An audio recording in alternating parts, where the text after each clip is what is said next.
All right, guys, thanks for coming. Obviously, recap from Sunday's game, or Saturday's game. Don't feel too much different than I felt after the game. Obviously, don't want to ever lose that football game. You do everything in your power to prepare really well and put a plan together that would allow you to win the game. Your team does a really good job of understanding what it takes to have really good intentional practice to go play well in the football game. And, we didn't make enough plays or make enough right calls to get it done. So, that's where we're at. You now the beauty of late October football, early November football is there's another big game waiting for you again on this Saturday. So, turn the page. We got to move on. Got to go to Eastern and handle this trip and do a great job this week playing what I think is a very disciplined football team, a very well coached football team, and put our best foot forward in all three phases if we're going to have a chance to win because.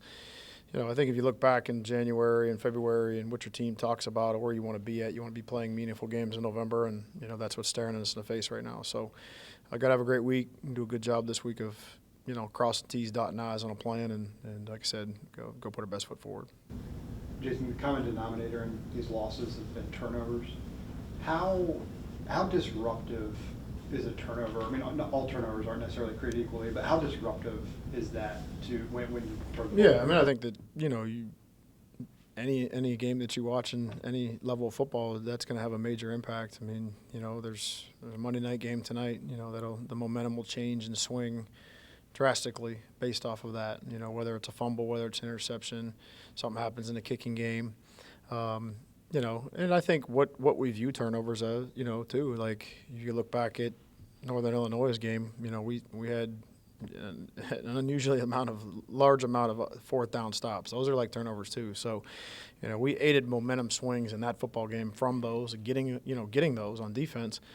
And the turnover margin, Eastern's done a really good job, and it's kept them in every game. And that's probably Chris has done a good job with his program of really having a high emphasis of that over, his time as a head coach, and that's usually they're the top to middle in that statistic every year. So, they're valuable. You got to take care of the ball. The ball is the program, and you got to value that, and you got to do a good job of possessing it. And sometimes you end up possession with a punt or a field goal, and that's not a bad thing, always. So.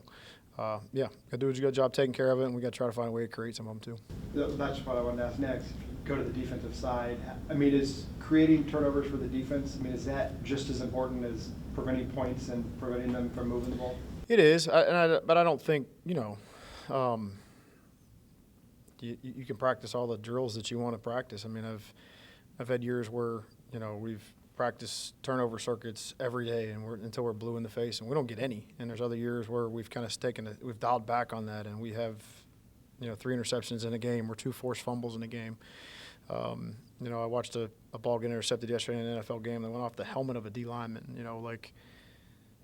We're drilling that in practice. I mean, these are situations that come out through the course of the game that are just, but they're huge swings. And then I think the key thing off of that, and much like other sports like basketball, what are the points off of those, and how do what does that look like? So, rarely do you get an opportunity to, if you turn it over in your own territory, and if you're going in the low red zone there, those are big mistakes, because those ultimately either turn to points or prevent you from getting points. And we've had a few of those this year. So, we're hard at work at that to try to make sure we limit them, and again, try to do the best job we can on defense to try to create them. We've had an ongoing conversation, it feels like, about emotional responses to games. Do you feel an added sense of hunger from a team coming off of a loss? I mean, especially BG in these first couple early practices of the week.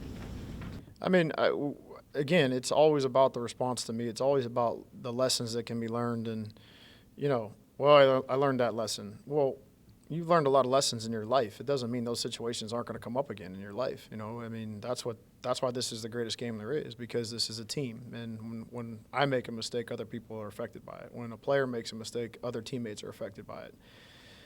This is not an individual sport. It's a team sport. So it parallels life that way. It parallels what you have in your own house. It parallels what family is.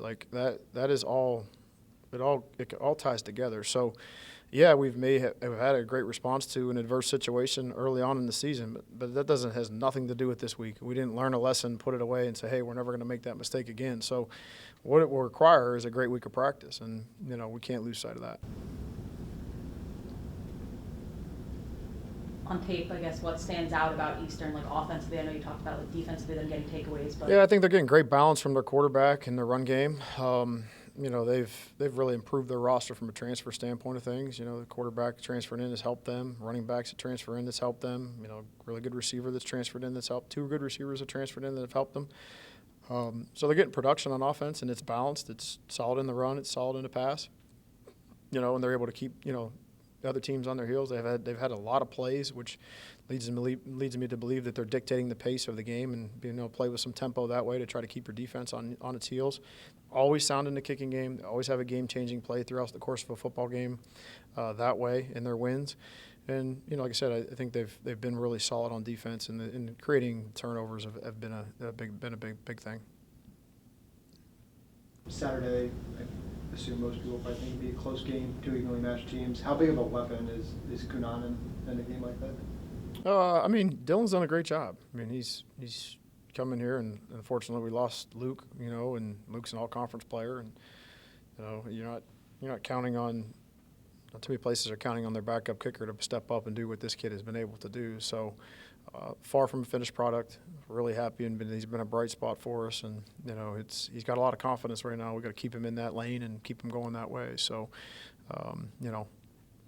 keep him rolling.